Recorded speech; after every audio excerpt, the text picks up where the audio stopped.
Community Extension Program. In the school of Bagong Lipunan, I don't have ALS program, and that is one of the community program that is being employed in the Department of Education, where the school is being situated for the out-of-school youth. So sa Bagong Lipunan, wala ko extension program in terms of community because we are catering elementary program, elementary kinder to grade 6. Okay, thank you, ma'am. What we have is only a live program. Excuse me. Yes, Dalilin. Excuse me. Wala ka.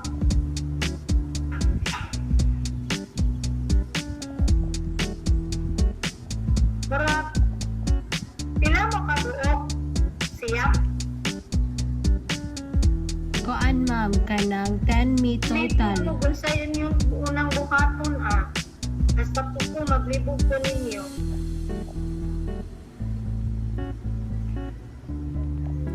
Me total, Sa ma'am. Pumayag School Community, it is where the school is being located.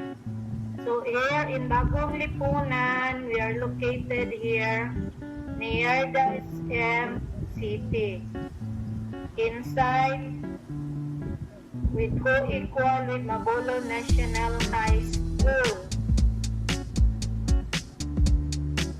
So wala ko'y ALS program, but I have a live program. So sa live program, ang mga bata tutuan o Arabic language.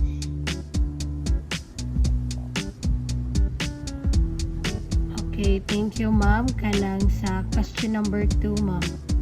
How is the community program help address the 17 If we want sustainable development that you are going to ask. Since you mentioned 17, so asa sa 17 ang gusto ninyo? Education for all, ma'am.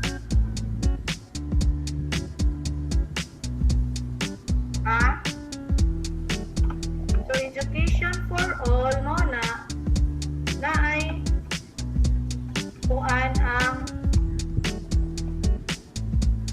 it is all.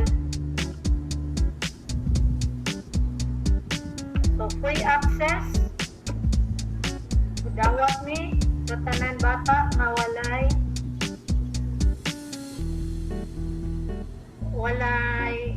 huli. So any of the enrollees or kanang gustong magpa-enroll hala dawat pon. Okay, thank you, ma'am.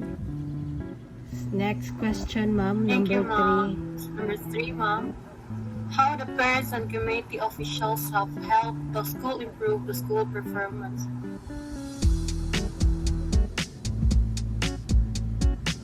The community, the parents, they are working hand in hand with the school. When the teacher calls for the parents, they give feedback, especially after periodical exam, quarterly feedbacking, and quarterly homeroom PTA meeting.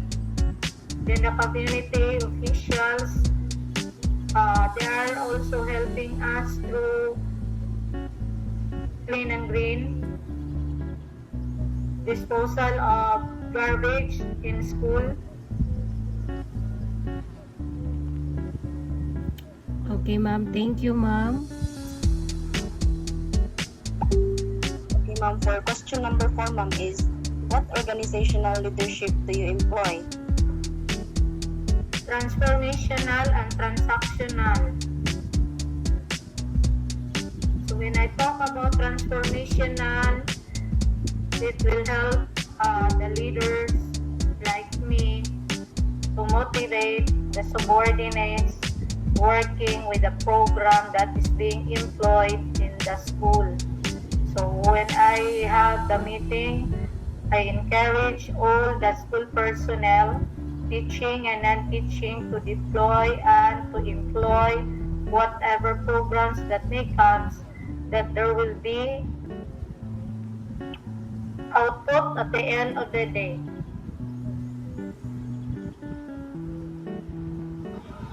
So Thank you, ma'am. research what is more about transactional and transformational leadership. And it also have the democratic way where everyone is having the input, giving emphasis on working hand in hand with the leaders, because everyone is counted for as we talk about the development of the school and the school learning. So using the principle of school-based management, it is the continuous improvement process that we are going to employ.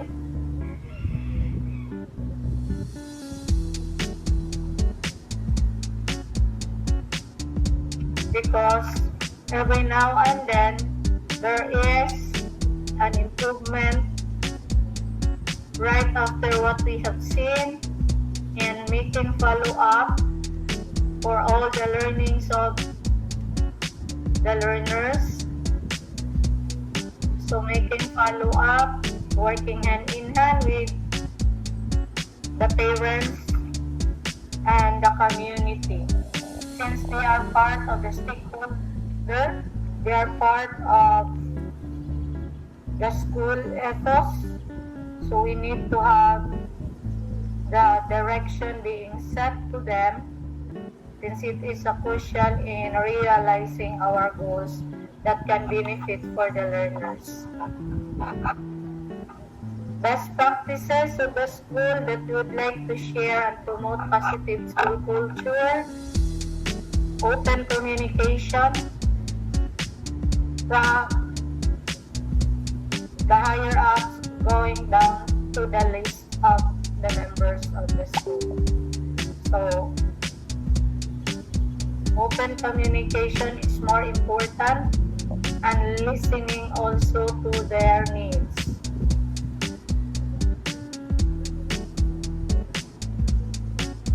What message you would like to share to us as future? Unsa di ay mo, mangutana ko ha, unsa di ay mo nga what is this? Kurso gikuha ninyo. Eduk, ma'am. Education, ma'am. Education. Yes, ma'am. Since you are a future candidate, be sure that you are been up to, you're not, even though you are going to graduate, learning is not stopping where you are at, but it is a continuous process, even though you are landing for a job. So walay tapol-tapol, even though you are in the job at HANA, you continue your educational background, you continue to uplift your professional growth, because education in per se, it is from birth to home. Kay mora ba yun may kasagaran, malandig nagtrabaho, magkinapulan na. So, when you are landing a job in the Department of Education, you create your own environment, you create your own path, and help the education sector mold the minds of the children that you are working in the future. Because education, as you are been choosing that one, let it be a noble task, just like Jesus Christ is taking the path of educational leadership. So servanthood It is not nga pulos na lang delegate. So wala pa matapos or wala pa nakuha ang aspire nato na position, maayo pa itang mo grab sa opportunity. Ako ani, pagkahuman, buhi ani. It should not be done. So kung landig na mo sa usa ka trabaho nga inyong gi-aspire, work for it as a servant, not as a leader. Because once you become a leader, you know how to become a servant. Okay? Okay, ma'am. Thank you, miss. Wonderful aspiring message. You're welcome. Thank you, ma'am. Is there anything else? That's all for our question, ma'am. Kanang thank you kayo, ma'am, kay na-inspired me sa imong message, ma'am. Okay, you have a long way to go. Third year pa mo, by fourth year. So by fourth year, siguro nananya mo din nga mag-serve mo klase or you even handle a class.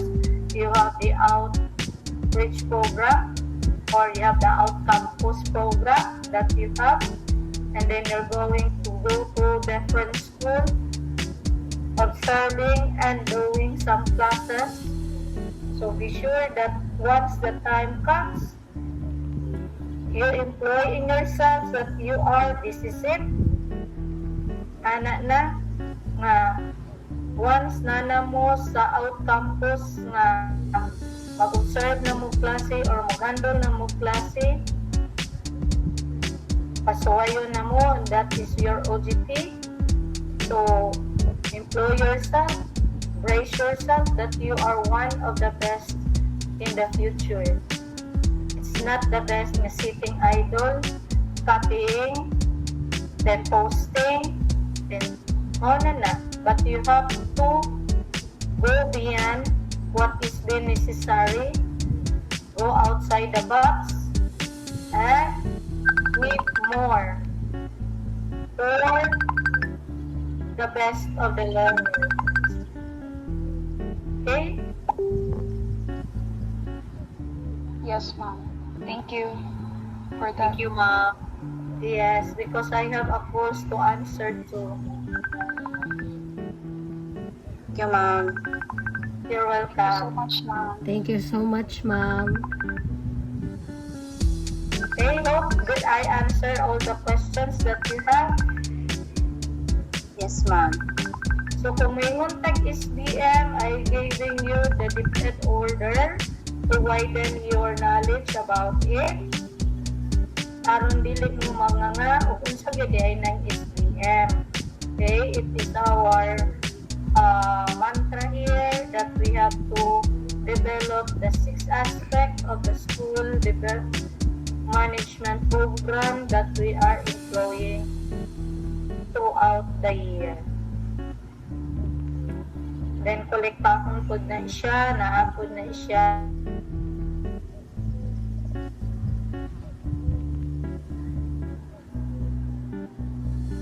So, thank you. Wala na, ma'am. Thank you kayo sa inspirational message, ma'am. Thank you, Kaya. Okay, you're welcome because I need to answer this call from Region 3 Manila. Okay. Thank you, ma'am. Thank you, ma'am. For your Guys, have a nice day. Have a nice day, ma'am. God bless. God bless also.